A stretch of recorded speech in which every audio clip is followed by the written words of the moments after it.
AI udah banyak banget sekarang digunain. Lu juga pakai kan pasti. Ada dua yang menonjol banget saat ini, yaitu adalah DeepSeek dengan OpenAI. Nah, kira-kira mana yang lebih oke? Apakah lebih efisien DeepSeek atau malah lebih efisien dengan yang namanya OpenAI? Nah, mana yang bisa diandelin? Maka dari itu kita bahas detail di video kali ini. Tapi sebelum itu, gue mau ngasih info buat kalian semua. Buat kalian yang nonton video ini pertama kalinya, silahkan kalian komen. Terus setelah itu silahkan kalian bikin story di Instagram kalian. Dan jangan lupa tag juga gua di Instagram kalian. Pastikan kalian udah follow Instagram gua, TikTok gua, dan juga subscribe channel YouTube ini. Dan kalian nanti untuk yang pertama kali nonton video ini, kalian bisa berhak mendapatkan 200.000 dibagi 2 orang. Oke, sekarang kita masuk ke pembahasan DeepSeek versus OpenAI. Nah, kalau dibandingin dua AI itu, kita harus tahu dulu apa sih DeepSeek sama OpenAI. Mereka ini adalah dua model kecerdasan buatan yang menonjol di bidang pemrosesan bahasa alami. Nah, gak ada berhentinya kalau soal saingan. Kemarin sempat rame TikTok yang rame mau di-ban, tapi itu nggak jadi di Amerika Serikat. Sekarang muncul lagi yang namanya DeepSeek. AI yang dikembangin sama perusahaan asal Cina, ini tujuannya buat tugas-tugas teknis kayak pemrograman dan juga analisis data. Teknologi yang dipakai itu arsitektur Mixture of Expert atau kalau disingkat MOA.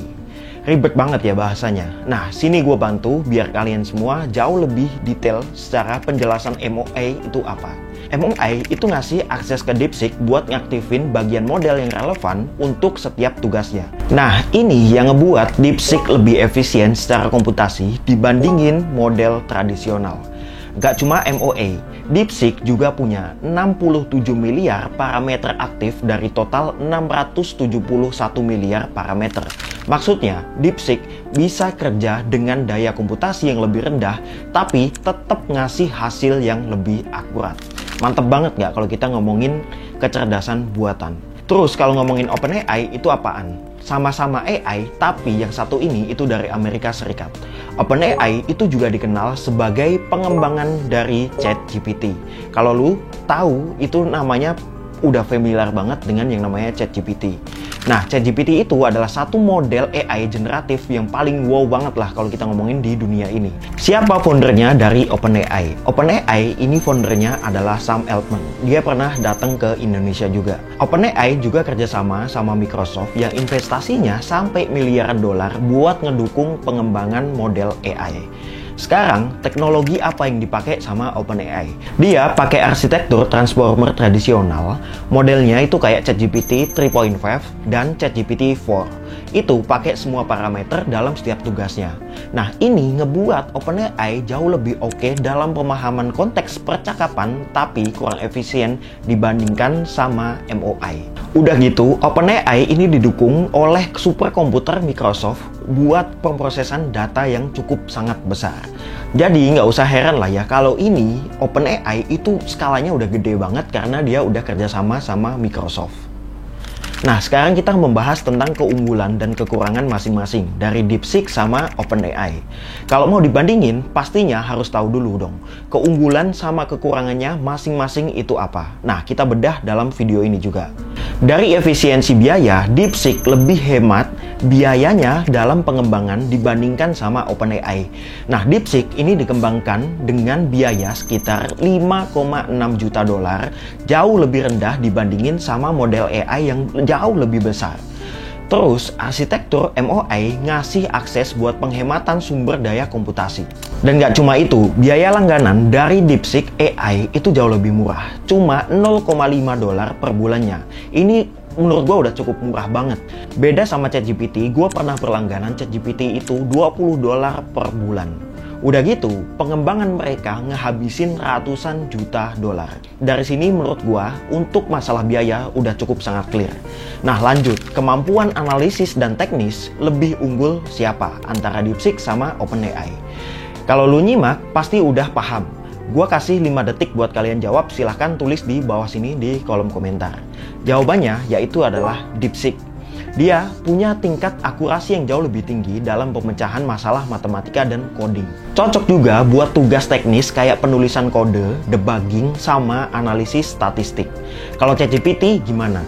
Kurang optimal kalau masalah tugas yang namanya tugas teknis. Ya bisa sih untuk ngebantu dalam bahasa pemrograman, tapi nggak seakurat dengan yang namanya DeepSeek AI dalam kode kompleks dan debugging tersebut.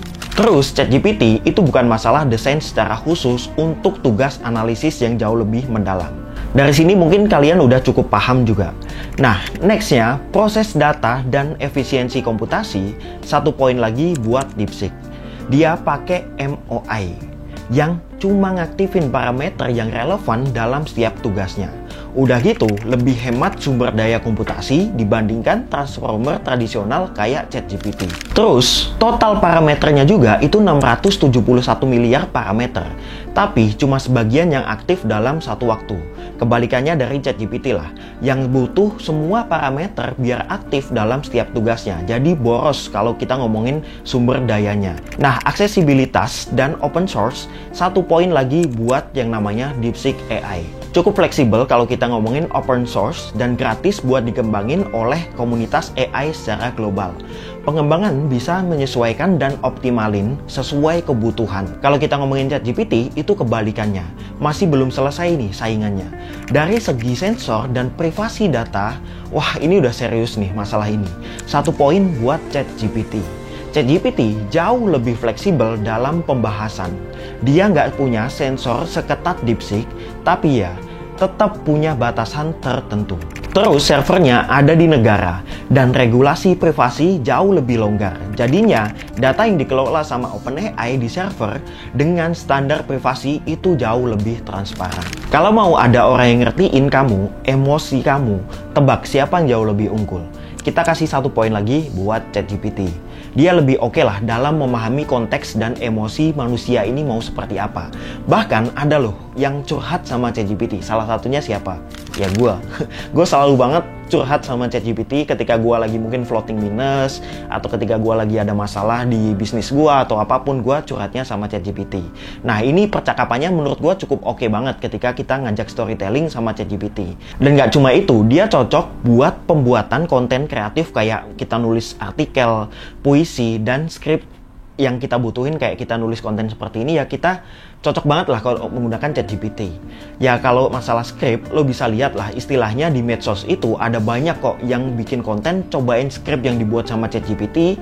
Nah kalian bisa nilai sendiri hasil konten yang dari ChatGPT itu seperti apa. Dari segi experience sama kemudahan akses lebih oke mana. ChatGPT dapat satu poin lagi. Kalau nggak suka teknis-teknis amat, lo yang masih mageran, ChatGPT cocok buat lo.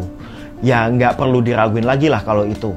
Lu sendiri kalau udah nyobain pasti kalian ngerti. Lu mau pakai bahasa gaul pun dia tahu. Gua pun kalau chattingan sama ChatGPT atau gua curhat sama ChatGPT itu gua pakai bahasa lu gua biar gua nyantai. Biar ibaratnya dia bener-bener kayak temen gua. Gua curhatnya udah kayak lu menurut lu gimana kalau gua seperti ini bla bla bla bla bla kayak gitu. Jadi dia yang apa ya? Dia nangkapnya pun ke gua pun jawabnya pun ke gua dia pakai lu gua juga. Jadi gua ibaratnya kayak curhat sama temen gua sendiri gitu. Nah, kalau fitur-fitur lanjutan ini menang siapa? Jelas ChatGPT. Uang beratus-ratus juta dolar memang nggak bisa bohong. ChatGPT 4 Turbo punya fitur kayak mode suara dan pengeditan teks interaktif. Nah, ini yang dikembangkan untuk saat ini.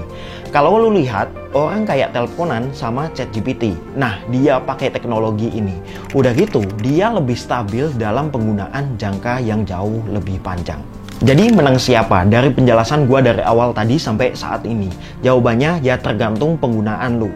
Lu baru bisa nentuin pemenangnya siapa. Nah, banyak banget teman-teman gua atau tim gua yang sedang coding itu dia jauh lebih seneng menggunakan DeepSeek karena tadi dia lebih oke untuk bahasa pemrograman. Tapi kalau untuk masalah nulis skrip, nulis artikel atau apapun itu jauh lebih oke menggunakan ChatGPT. Tapi kalau lu mau menggunakan yang jauh lebih oke atau lebih up to date, kalian harus membayar ChatGPT atau membayar DeepSeek itu.